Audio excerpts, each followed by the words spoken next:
Hello friends, welcome to Kishan kitchen. இன்றைக்கி நம்ம கிச்சனில் கோதுமை வச்சு ரொம்ப சிம்பிளான சூப்பரான ஒரு ஸ்வீட் பார்க்க போகிறோம்.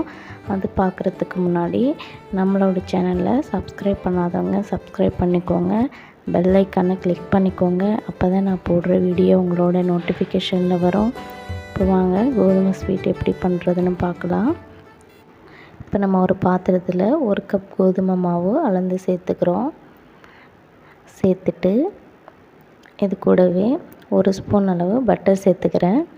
பட்டர் இல்லைன்னா நெய், இல்லை எண்ணெய் எது வேணாலும் சேர்த்துக்கலாம்.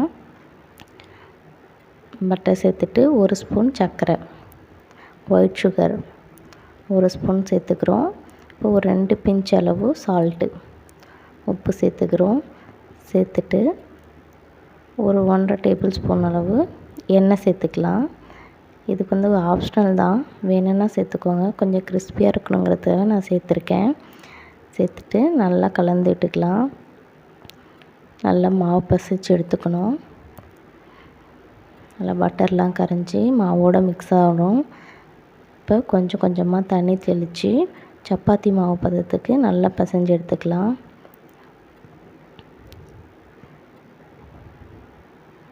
பாருங்கள், இந்தளவு பிசைஞ்சு எடுக்கணும். இப்போ மாவு கரெக்டாக இருக்குது. மேலே காயாமல் இருக்கிறதுக்காக 1 ஸ்பூன் அளவு நெய் சேர்த்துட்டு மேலே நல்லா தடவி விட்டுக்கலாம்.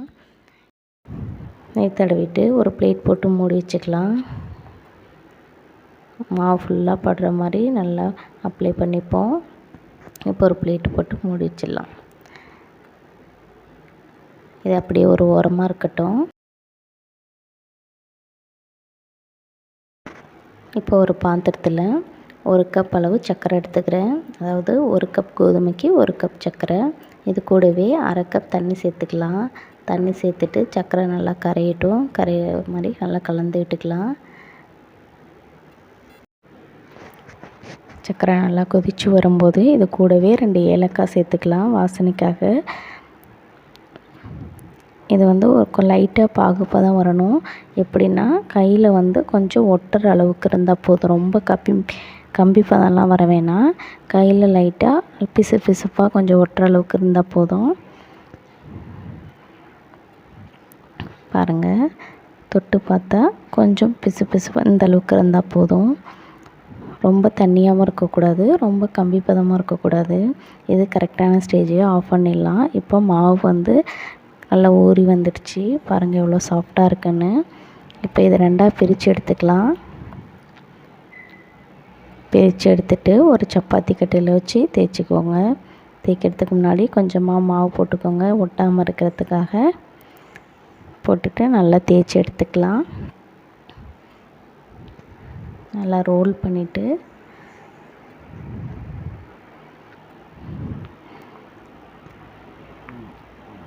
கட் பண்ணி எடுத்துப்போம். அதாவது ஒரு சப்பாத்தி சேஃப்க்கு எவ்வளோ மாவு தேவைப்படுமோ அந்தளவுக்கு கட் பண்ணி எடுத்துக்கலாம். அதே போலவே மீதமுள்ள மாவையும் இந்த மாதிரி தேய்ச்சி எடுத்துடலாம். பாருங்கள், இந்த மாதிரி ரோல் பண்ணிக்கோங்க. ரோல் பண்ணிவிட்டு தேவையான சைஸில் கட் பண்ணி எடுத்துக்கலாம்.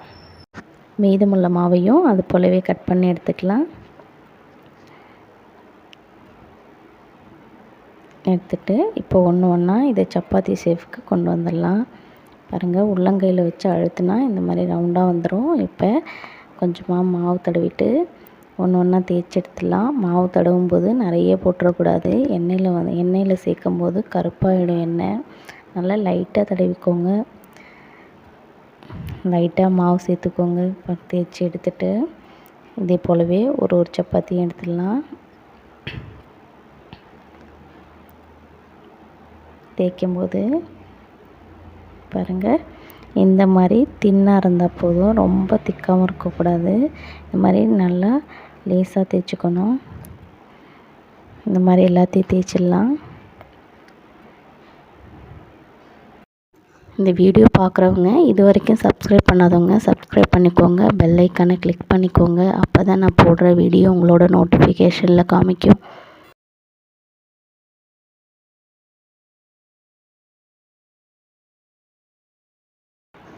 இப்போ ஒரு சப்பாத்தியை மேலே அடுக்கிக்கலாம்.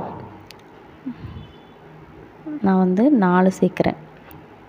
ஏன்னா கொஞ்சம் அதிகமாக சேர்த்தா தான் பார்க்க லேயராக சாப்பிடும்போது ரொம்ப நல்லாயிருக்கும்.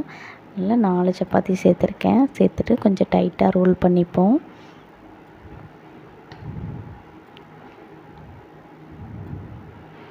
டைட்டாக ரோல் பண்ணிவிட்டு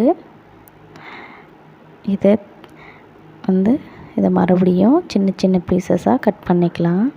கட் பண்ணும்போது கொஞ்சம் சின்ன பீஸாகவே கட் பண்ணிக்கோங்க. நான் கொஞ்சம் பெருசாக கட் பண்ணிவிட்டு மறுபடியும் 2ஆக கட் பண்ணியிருக்கேன். பாருங்கள், பெருசாக இருந்ததுனால நான் அது மறுபடியும் 2 கட் பண்ணுறேன்.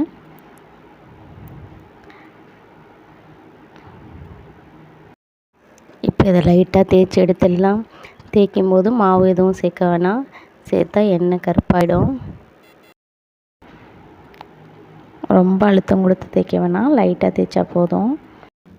பாருங்கள், இந்த அளவுக்கு எல்லாத்தையும் தேய்ச்சி எடுத்துடலாம். இதுக்கு மேலே மொத்தமாக இருந்தாலும் வேக டைம் எடுக்கும். இப்போ பொரிக்கிற அளவு எண்ணெய் சேர்த்துக்கலாம். எண்ணெய் சேர்த்துட்டு எண்ணெய் கொஞ்சம் மிதமான சூடில் இருக்கும்போது ஒன்று ஒன்றா சேர்த்து பொரித்து எடுத்துடலாம். பொரிக்கும்போது நல்லா குறைவான தீயில வச்சுக்கோங்க.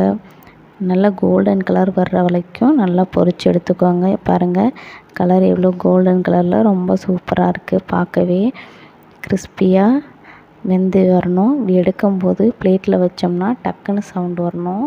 அதுதான் கரெக்டாக வெந்திருக்குன்னு அர்த்தம். இது போலவே மீதமுள்ளதையும் போட்டு பொரித்து எடுத்துடலாம். இந்த வீடியோ பிடிச்சிருந்தா மறக்காமல் சப்ஸ்கிரைப் பண்ணிக்கோங்க, பெல் ஐக்கானை கிளிக் பண்ணிக்கோங்க. அவ்வளோதான், பொரிச்சாச்சு. இப்போ நம்ம பொரித்து வச்சதை சக்கரை பாகில் சேர்த்துடலாம். சேர்த்துட்டு ரொம்ப நேரம் ஊற வைக்க வேணாம். லைட்டாக ஒரு கிளறிட்டு எடுத்து வச்சிடலாம். பாருங்கள், பார்க்கவே எவ்வளோ அழகாக இருக்குன்னு. இது கிட்டத்தட்ட ஒரு 10 நாளைக்கு வரைக்கும் வச்சுக்கலாம். அது வைக்கணுன்னா நம்ம சக்கரை பாகு அந்த கரெக்டான ஸ்டேஜில் எடுத்துருக்கணும். இல்லை ரொம்ப தண்ணியாக இருந்தாலும் ஊறி போயிடும். ரொம்ப கம்பி பதம் இருந்தாலும் அதில் போட்டு நினச்சி எடுக்க முடியாது. அதனால் இது எடுக்கும்போது கரெக்டாக செஞ்சுக்கோங்க. பாருங்கள் எவ்வளோ அழகாக வந்திருக்குன்னு.